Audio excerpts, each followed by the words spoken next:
و غیرهم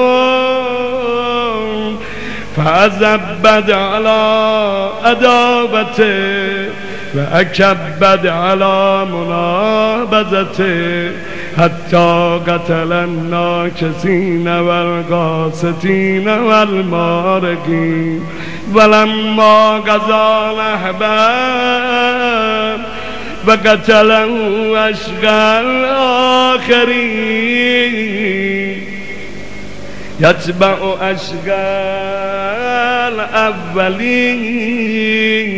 الاولین لم يمتثل امر رسول الله صلى الله عليه وآله في الهادين بعد الهادين والأمة مسرة على مقته مجتمعة على قطيعة رحمه وإقصاء البلدان إلا القليل ممن وفى لرعاية الحق فيه فقتل من قتل وسبي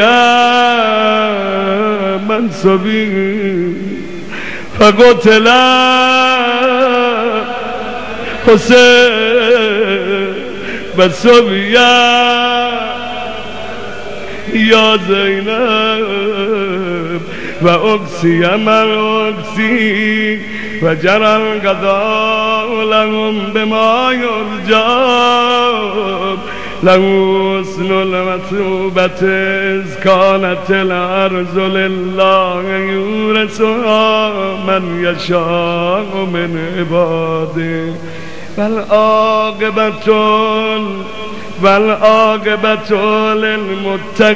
للمتقين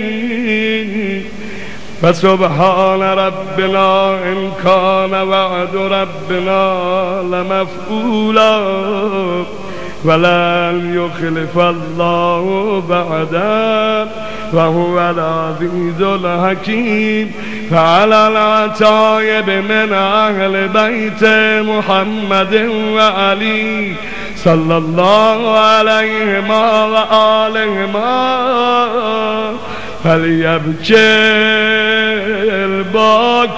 الباكون وإياهم فلیندب النادبون. فرمودن براتون سرور گرامم عزیز دلم حضرت حجت الاسلام و المسلمین جای خاتمی، ما اومدیم که اصلا برای حسین امروز گریه کنیم.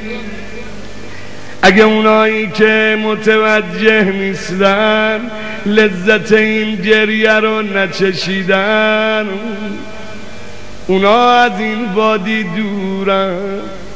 اگه تو لذت گریه برای ابی عبدالله رو بچشی، شب جمعه پیش تو حرم عباس از کردم، گفتم امام صادق علیه السلام فرمود به ابو هارون، فرمود ابو هارون هر کی برا غریبی جد ما حسین گریه کنه، مادرمون فاطمه رو کمک کرده.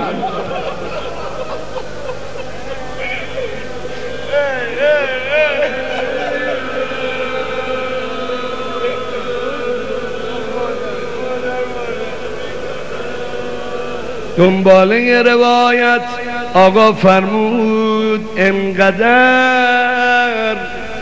غرق و مسرور در گریه ابی عبدالله هستن.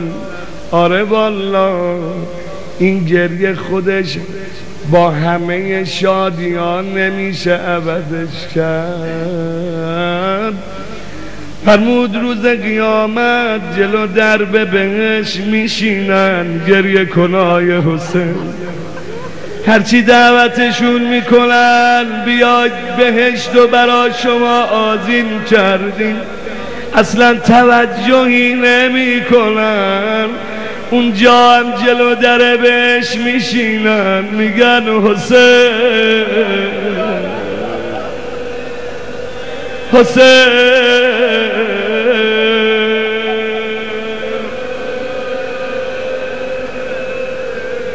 به ما دستور دادن فلیبکل باکون باید گریه کنند و ایام فلیندو بناده بود باید شیون بزنند.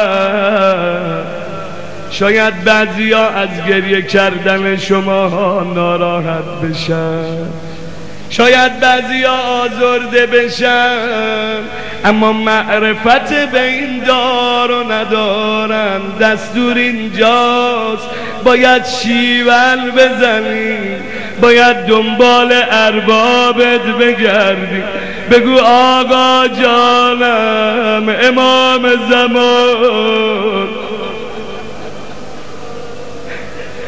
به حق احمد خانوم حضرت معصومه امام صادق فرمود هنوز موسی بن جعفرم به دنیا نیومده.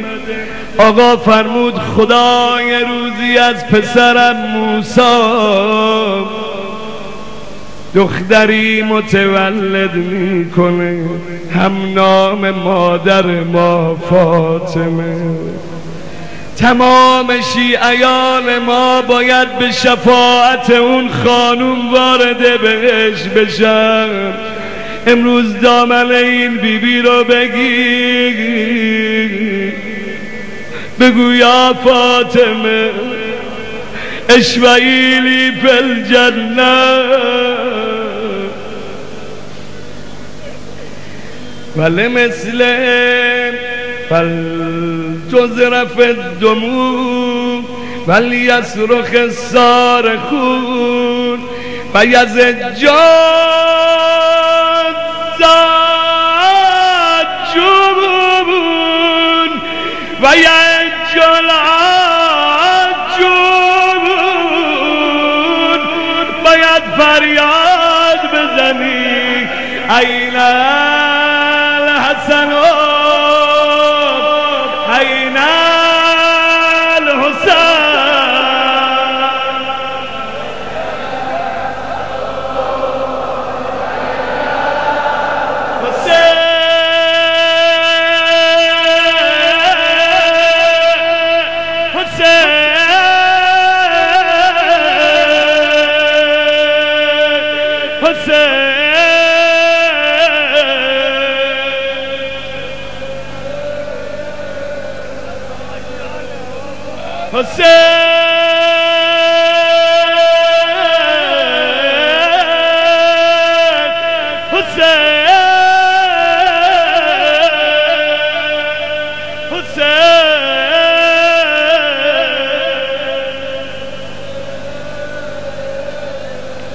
ای تشنه لب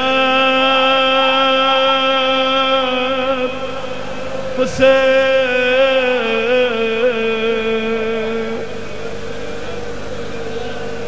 عشق زینب